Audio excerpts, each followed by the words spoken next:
मेरी जीजियों से, मेरे जीजाओं से, बेटियों से, बेटाओं से। मंजिल तक पहुंचने के लिए पांव की जरूरत होती है और शंकर तक पहुंचने के लिए भाव की जरूरत होती है। मंजिल तक पहुंचना है तो पांव की जरूरत होगी, और शंकर तक पहुंचना है, शिव तक पहुंचना है, शंकर से कुछ प्राप्त करना है, झोली पसार कर अपनी झोलियों में खुशियां प्राप्त करना है, तो भाव की जरूरत होती है, केवल भाव। आप कितने धनपति हैं, कितने करोड़पति, कितने सत्तापति, कितने वैभवपति हैं, कितना आपके पास में वैभव है, कितना धन है, कितनी संपदा है, वो कोई मायना नहीं रखता। आपका भाव कितना है, शंकर जी के प्रति आपका दिल कितना है, भगवान शंकर के प्रति आपका भाव कितना है, वो देखा जाए। और कभी मौका लगे ना तो एक बार सीहोर कुबरेश्वर धाम रुद्राक्ष महोत्सव में आकर देखिएगा। हीरे की चूड़ियां पहनने वाली मेरी जीजियां, जिनके घर में 10-10 नौकर काम करते हैं, वो भी कुबरेश्वर धाम में बर्तन मांजने की सेवा करती हैं, आकर सेवा में लगी रहती हैं, भोजन बनाने की सेवा करती हैं। जिनके घर में 10 नौकर लगे हैं, वो कुबरेश्वर धाम में आकर बाबा की सेवा में लगती हैं। उनसे पूछो कि तुम क्यों सेवा करती हो, उनसे पूछो कि तुम यहाँ आकर क्यों करती हो सेवा, तो वो कहती हैं हम साल में एक बार बाबा के धाम आते हैं और कुबरेश्वर बाबा के यहाँ आकर सेवा कर कर जाते हैं। साल भर कुबेर भंडारी इतना देता है कि हमारी सेवा के लिए 10 नौकर लाकर खड़ा कर देता है। ये उसकी कृपा, ये उसकी उदारता, ये उसकी दया। शंकर भगवान ने पूछा कौन सा रूप, तो कि जो मैं बचपन में भजती थी, जो मैं बचपन में भजती थी, जिसको मैंने बचपन में दर्शन किए हैं, छोटा सा शिवलिंग,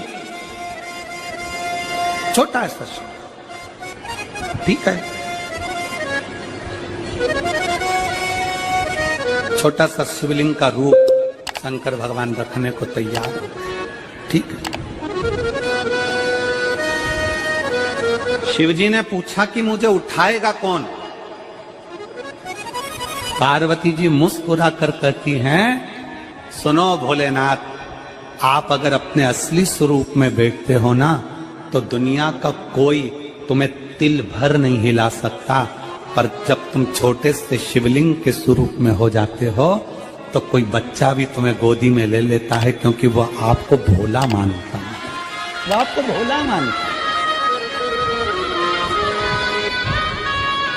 वो आपको भोला समझता है, सरल सहज।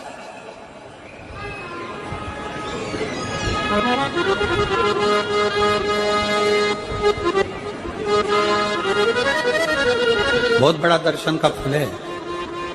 शंकर भगवान की मूर्ति से दर्शन करने से ज्यादा बड़ा दर्शन का फल है शिवलिंग का दर्शन करना। स्वप्न में शंकर भगवान की मूर्ति को देखना, जटाजूट बांधे हुए शंकर जी को देखने से बड़ा फल है शंकर के शिवलिंग का स्वप्न में दर्शन करना।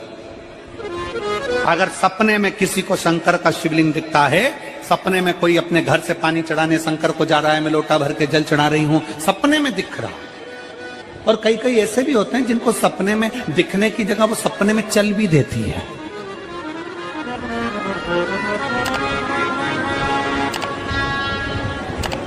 महाराष्ट्र में कथा थी, तो वहां एक पत्र आया था, एक भाई ने लिखा था, मेरी पत्नी से मैं बहुत परेशान हो गया हूं। उसका नाम हमें स्मरण में नहीं है, सिरपुर की कथा में वो पत्र था।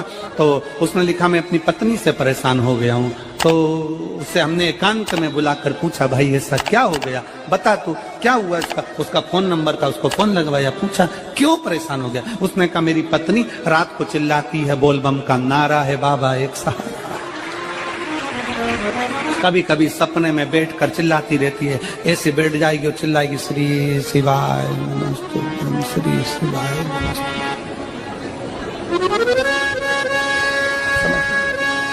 और तो और यहाँ तक तो चल जाता है गुरुजी, पर इससे आगे नहीं चल पाता है। हमने पूछा इससे आगे क्या।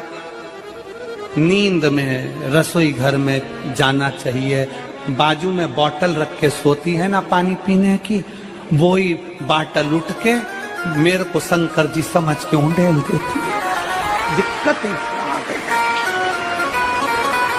नजदीक तक यहां तक भी चल जाएगा कि श्री शिवाय नमस्तुभ्यम जप है, और ये भी चल जाएगा कि बोल बम का नारा है और बाबा है।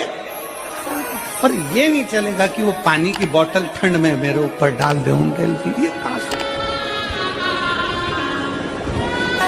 हमने कहा तू कल अपनी धर्म पत्नी को लेकर आना। उसकी पत्नी आई, आंखों से उसके नीर बह रहा था, जल, आंखों से जल बह रहा था। जैसे आज गाड़ी चलाकर लेकर आने वाले जो भाई थे, अब कमल जी आपने किसको भेजा था हमें नहीं मालूम, जो गाड़ी चलाकर आज लेकर आए थे हमको लेकर, उनकी आंखों में जल भरा हुआ था। वो कह रहे थे जब पहले गुड़ियारी में कथा थी, सबसे आखिरी में बैठकर कथा सुनी थी, एक विनती करी थी बाबा से कि बाबा बस ये सब कर देना। दूसरी कथा मैंने रायपुर के पास में जब हुई अमलेश्वर में, तब कथा के मध्य में बीच पंडाल में बीच में बैठकर सुनी थी। फिर वहां भी बाबा से एक विनती करी थी, और आज मेरे बाबा ने ऐसी कृपा कर दी कि आपके नजदीक में बैठकर गाड़ी चलाकर यहाँ तक पहुंचा।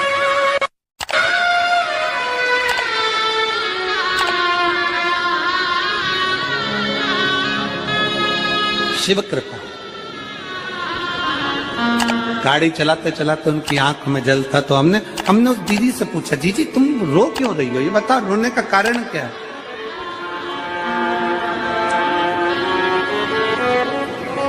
कहने लगी गुरुजी आपका इतनी नजदीक से दर्शन हो गया। हमने कहा जीजी एक बात सुन, आज बड़ी प्रसन्नता से कहते हैं कि किसी गुरु का दर्शन जब होता है तो आंखों से नीर बहता है।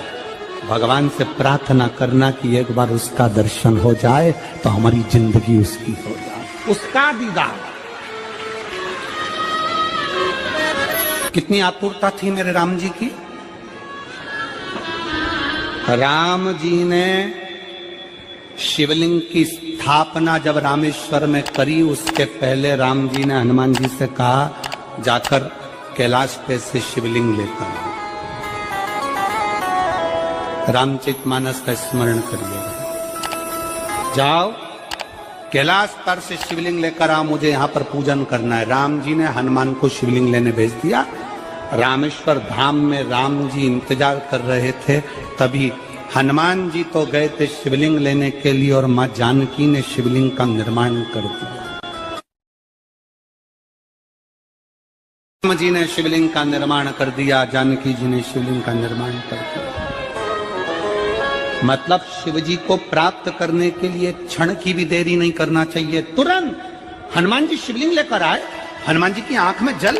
हनुमान जी बोले प्रभु वो, हनुमान जी बोले नाथ मेरे को शिवलिंग लेने भेजा था और मैं शिवलिंग लेकर आया, उससे पहले आपने रामेश्वर धाम की स्थापना कर दी। अब मेरे शिवलिंग का क्या होगा जो मैं लेकर आया? राम जी मुस्कुराकर बोले रे हनुमान, शंकर के शिवलिंग की पूजन में तो देरी करना ही नहीं चाहिए। जैसा बन जाए वैसा बना लो, जैसी पूजन हो जाए वैसी कर लो, जैसी आराधना हो जाए वैसी कर लो। तो मेरे शिवलिंग का क्या होगा?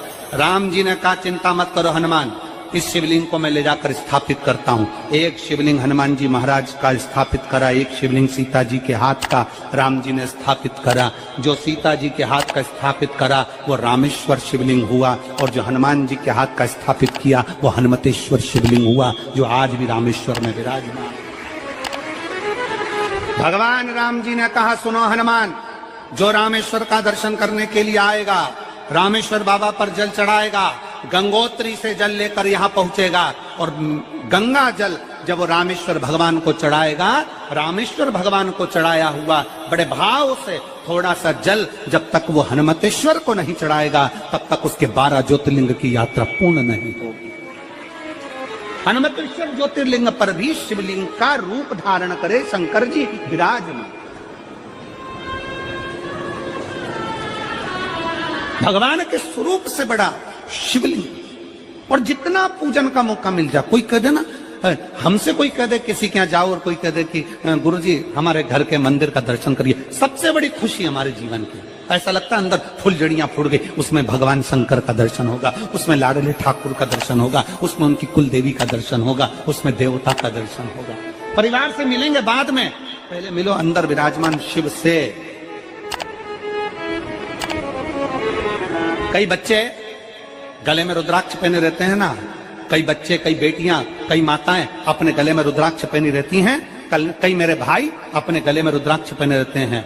और बच्चे के गले में जब रुद्राक्ष का दर्शन होता है तो ऐसा लगता है कि शंकर इसके साथ कदम से कदम मिलाकर चल रहा है। पहले हम उस रुद्राक्ष को नमन करते हैं। जिसके गले में रुद्राक्ष होता है पहले हम उसको नमन करते हैं, क्योंकि उसके गले में शंकर स्वयं विराजमान है, शिव उसके साथ चल रहा है।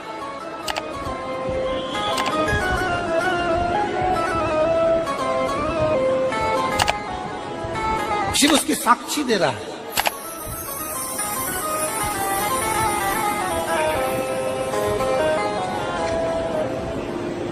शंकर कृपा करने वाला, दयालु, दातार, उसकी उदारता, उसकी करुणा एक पत्र है।